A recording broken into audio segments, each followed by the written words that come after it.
Ladies and gentlemen, hey, hi, how you doing? Welcome back to the channel. Thank you so much for stopping by. Coming up here in the new year, we know that obviously Warzone 2 is going to be getting plenty of updates. Personally, I'm expecting a lot of big ones to happen, considering that the devs are going to be back in office in full with no breaks coming up, for the holidays or anything like that, as we've talked about in the past. And today, I wanted to break down some of the main gameplay changes we can expect for Warzone 2 based off of some of the general information that was discussed when I had the ability to sit in on a call with Raven and Infinity Ward, and then also some other, just sort of hot topics in the community that seem like they're going to be addressed in one way or another here in the near future. So first up, obviously a big problem with Warzone 2 right now is the audio. It is wildly inconsistent. It seems like changes made to audio for Modern Warfare 2 almost have an inadvertent sort of effect on Warzone 2 audio as well. Like, it was really good at one point in time, and then it sort of dwindled in quality, it seems like, over the past few updates. Like, footstep audio is very, very inconsistent. There's obviously other audio issues going on as well, where mics are way too loud and all sorts of problems are going on there. Suppressor audio is sometimes busted. They've actually already listed several different audio changes in the past on the just general global issues for Modern Warfare 2 as a game in general, which should, in theory, encompass Warzone 2 as well, because like I said, it seems like the changes for those are basically tied together because it's under the same application, if you will, which is not how I thought it was supposed to be this year leading up to the year and what all they said, but it is what it is. That's where we're at now. But regardless, I do expect some audio changes to take place here to just overall improve the quality of audio, being able to determine what's footsteps, directional stuff like that. Vertical audio would also be a big improvement for sure. So I'm fully expecting those changes to happen based off of the previous mentions of it on the Trello board. Also, another big issue with gameplay, one that's especially been highlighted lately, is the perks.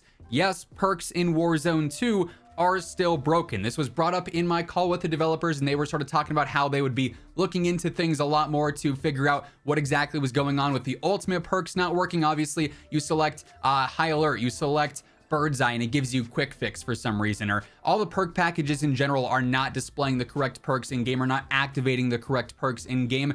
And like I said, this has been highlighted especially recently because they've changed the way that we access loadouts. Loadouts are way easier to come by now. They've increased the stronghold count, so you can get your full-on loadout from that. They've also sped up the initial free loadout drop. It takes place in Zone 2, so players are getting their full-on loadouts a lot easier now and a lot more often now. But it's not necessarily that advantageous over just buying your weapons out of the buy station now, which also is discounted just because the perks aren't working. So while we do have the buyable loadout drop marker in the buy station, you can get that stuff, but it's going to cost you $32,000 in quads to get your 2 custom guns and perks that may or may not be active in that specific game. So the perks right now are wildly broken. Also, they did mention in that call, I've seen a lot of talk about this as well, but custom perk packages are not intended. They did mention that they are aware of how some players can, for whatever reason, customize their perks and others can't. It's not intended for anyone to be able to customize their perks, and as it stands right now, I think that's for the better, because if they did allow us to customize perks, they would have to rebalance the entire perk categories, because the combinations you could come up with Ghost and Overkill and, High Alert and all these other ridiculous ones would be very, very overpowered and make loadouts like extremely crutch in game. So if that were to ever happen, we'd need to see the perk balances and the categories shifted around. But in general, perks do need a lot of work, and that is something that is absolutely going to be tackled here in the very near future.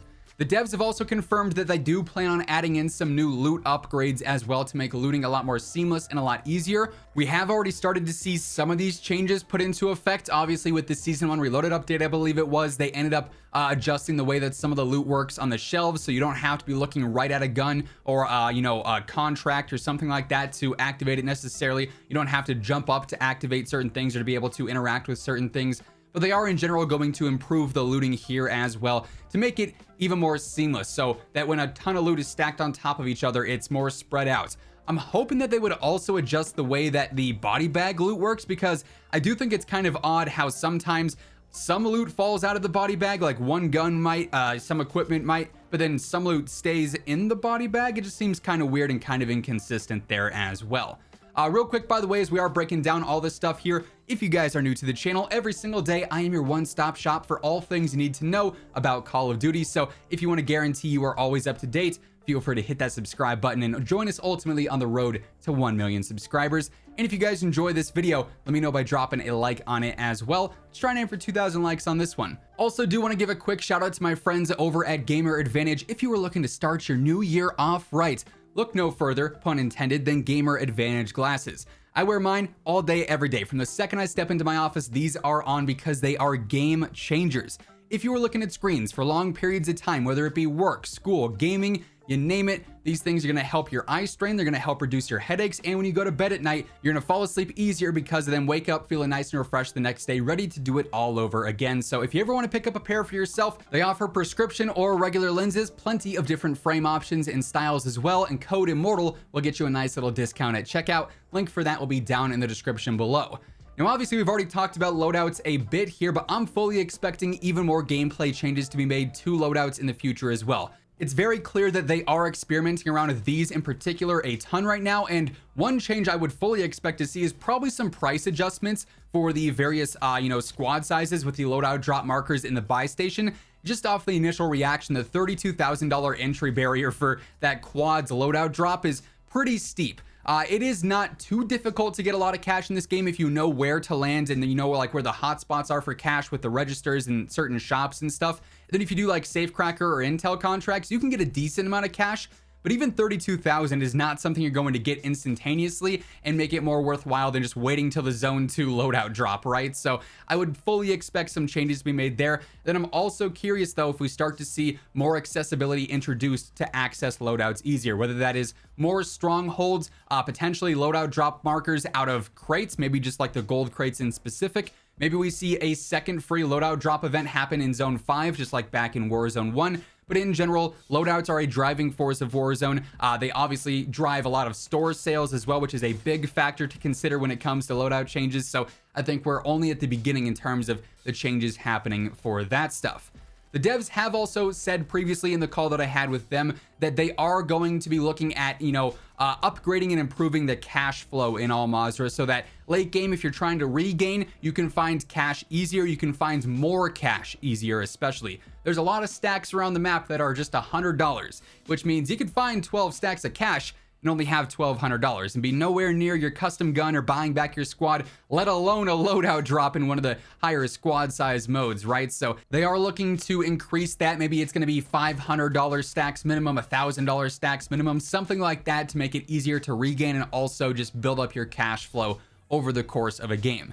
And then another change that I especially think they're going to experiment around a lot with, I actually mentioned this the other day when we were talking about like the good news that they are finally experimenting with Warzone 2 gameplay. Sniper changes. This is one of the hottest topics in the community right now. Should snipers be one-shot headshots? Should they be, maybe one-shot downs only within 150 meters? Would a one-shot sniper be too broken because of how gunfights work in this game over range? It's a very prominent weapon category and has been since Warzone 1 dropped, but they're really underwhelming this year in their current state. So I think in general, obviously we're going to see plenty of different weapon changes and weapon adjustments and tunings made here in the future. Snipers in particular, I think, is going to be a very, very strong area of focus. But in general, we know the new year is going to bring a lot of big time changes to Warzone 2 gameplay. Those are just a handful of the ones that have either been confirmed or are likely going to be addressed because of the attention that they already have received in recent weeks. And all that being said, that is going to wrap things up for this video. If you guys enjoyed, let me know by dropping a like on it. And if you are new to the channel, be sure to hit that subscribe button, turn on those post notifications. That way you can always guarantee you're up to date with all things going on in COD. But once again, thank you so much for tuning in. And until next time, take it easy, have an awesome rest of your day, and I'll catch you guys later. Peace out.